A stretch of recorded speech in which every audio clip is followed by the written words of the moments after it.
Hey, my name's Shannon. We've got 3 kids, Sam, Ben and Nick, and my wife Meg. We're pretty heavy electricity users. Xbox, TVs, dishwasher, dryers, washing machines, all that's going at peak times during the day. Look, we went for solar power because it just made such sense. But it's when you get the bill and you realise that you've paid 30% less.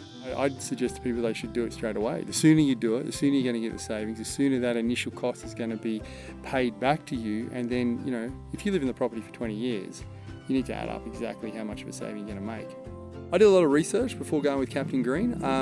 I found them to be really consultative. They really listened to, how much energy we used, how many kids, my wife, when we were home. They gave us a lot of just energy saving tips and how to get the best out of the solar. The installation was flawless. I wasn't even home. I turned up, it was completely done, and all the solar power was on the roof of my house. Probably half a day in and out, complete clean up, no mess at all.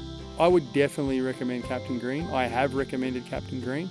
Amazing service, affordable comparative to the market from a cost point of view, and the outcome I received is exactly what they told me I would get, that it's reduced my bills. Get solar. You've got to get solar. This is the future. Burning coal and having fossil fuels as energy sources is ridiculous.